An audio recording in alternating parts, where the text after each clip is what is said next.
The trust first got going in the late 90s, so we're coming up to our 10th birthday. And the reason for it was that the Stonehouse area of Plymouth was suffering from high levels of unemployment and all the consequences of that. So the trust was set up as a direct response to that, to try and provide employment, to try and provide local economic activity. So that's what the trust does. It tries to provide a platform for small and medium-sized enterprises to come in, to grow, to develop, and be the engine for renewal of the community. So that's the reason for the trust being started. The Millfields site is the former Royal Naval Hospital site, and in the mid-90s, the Navy moved out and the site became vacant. At that time, it was taken on by some developers who then split up a lot of the freeholds and which were purchased separately.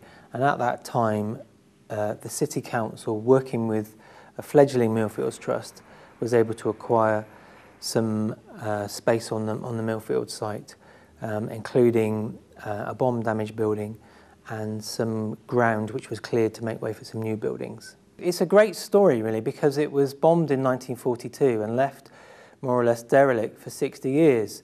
So when the trust managed to get hold of it, it had 60 years of undergrowth.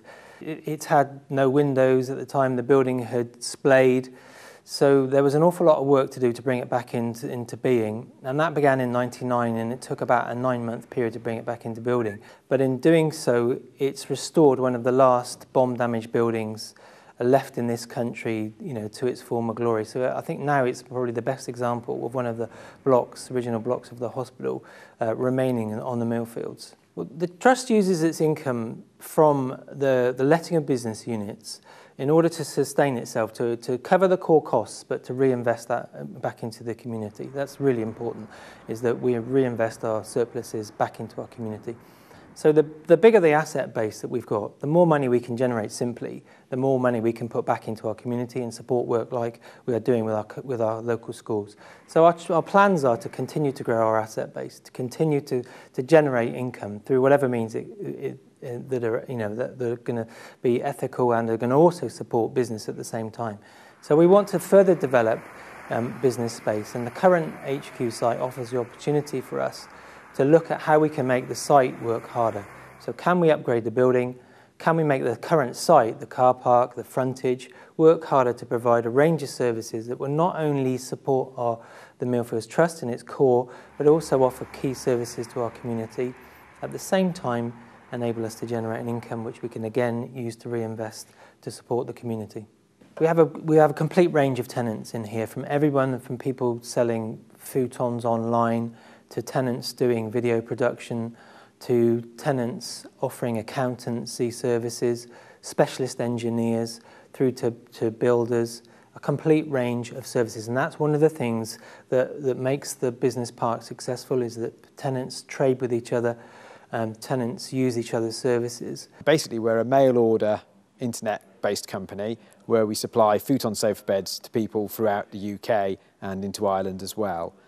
We've been established now for about 8 years, and we've been a tenant of the Millfields Trust here for about 5 or 6 years now. I mean, I very much enjoy being a tenant of the Millfields here because it's a very friendly environment for us to exist in as a small business. So we've every intention of staying, within these premises.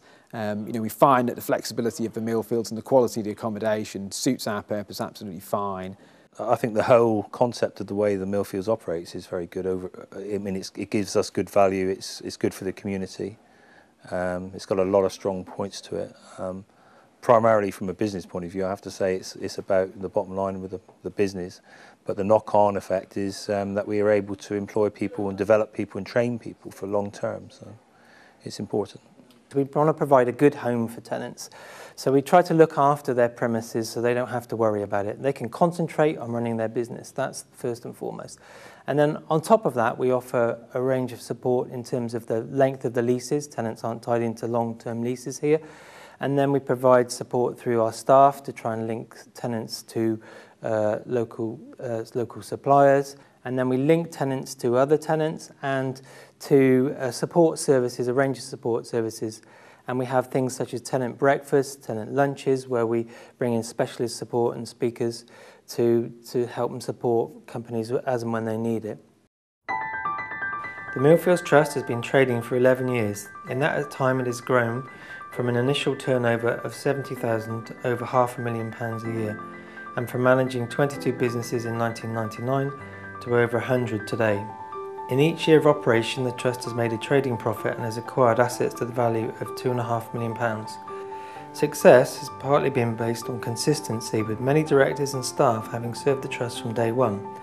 Knowledge, skills and experience are shared across the company, contributing to a robust and proactive management. Growth has been planned and managed. The challenges the Trusts face are those associated with growing the business, finding capital to finance new buildings, and ensuring that the benefits and success of the Trust are felt by all residents of Stonehouse. You know, we've had tenants who started here. We had a tenant who started with us while they were at university, studying at university. To begin with, they took a small unit, then they grew to a larger unit, and finally they grew too big for us, and they moved out, and they've moved to the Tamar Science Park, where they now run a successful business. So the idea of the Trust is that we give people a start, we enable them to grow, and in growing that they hopefully stay within Plymouth and continue to contribute to the economy of Plymouth.